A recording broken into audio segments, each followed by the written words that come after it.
It's Wednesday the 11th of December in the Vendée Globe, the skipper's 31st day at sea. And yesterday we were questioning as to why Charlie Dalin was still heading north towards Tasmania.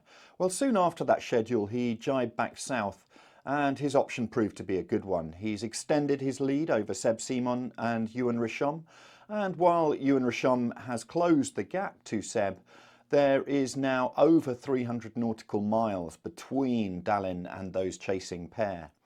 Today we've got the update from the tracker, the leaderboard, predict wind options for Dalin, and also taking a look at Sam Goodchild's route and what may be coming up, and a little bit of a media storm that Boris Herman's media team may have caused. The tracker on the Initiatives Cur website of Sam Davies shows how Charlie Dalin is just to the east of that light pressure ridge, and it's a question of can he hang on to that system as it moves east and he moves east with it. You can see now it is Seb Simon is actually the most northern boat in that area as they traverse along the length of Australia, whereas Yoann Richomme is a little bit further to the south. You can see there also at the back of the fleet there are a number of boats who have quite a strong breeze, which is as they rounded the Cape of Good Hope, and they've used a strong breeze on another low pressure system which happens as they work their way through that Indian Ocean. The 0600 ranking shows there Charlie Dalin in the lead, 325 nautical miles now ahead of Seb Simon and 389 ahead of Yoann Richomme. So he has pulled out a bit of a lead there. Sam Goodchild, who we will look at on Predict Wind, is in 7th place, 804 nautical miles behind the leader. And there we can see the group of four of Boris Herman, Justine Metreau, Clarice Kramer and Sam Davies between 10th and 13th. Pip Hare, who we'll also hear from later, is in 16th place, and there in 18th we've got Jean Le Cam, who is the leading daggerboard boat. Predict Wind has Dalin immediately jibing back to the north, heading towards Tasmania, before heading back south again as he comes towards the longitude of New Zealand, where sailworld.com's Richard Gladwell is. After that, it's continuing to use this low pressure system, which is relatively slow moving to the east, as he comes back towards that ice boundary and heads towards Point Nemo, the point which is furthest from any landmass on Earth.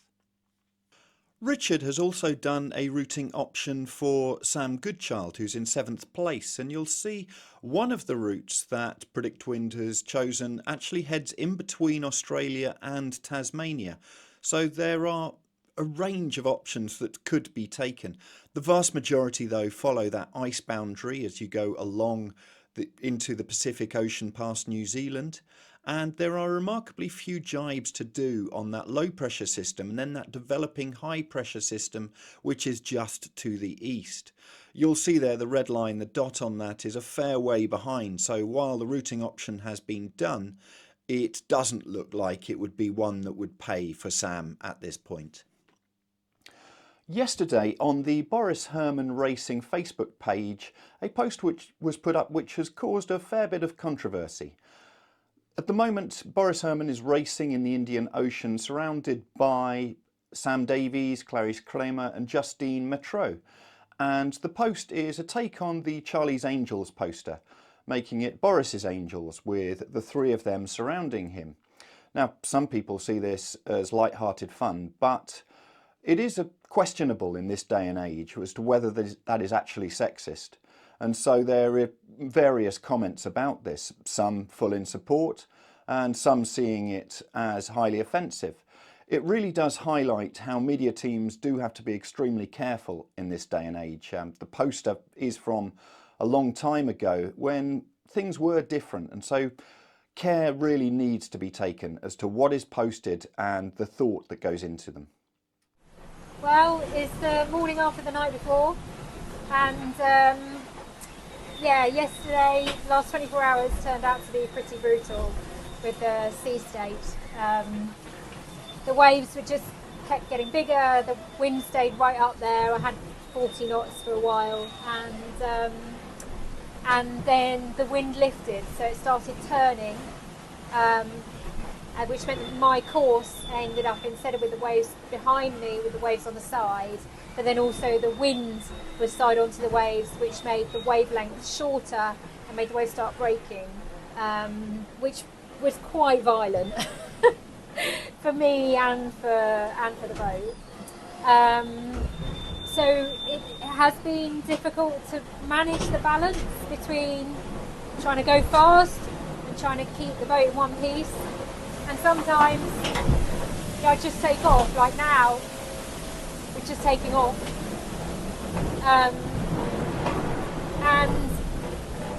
And then you just slam into the next wave at over 30 knots. And the impact on the boat is huge. I mean, the noises are phenomenal.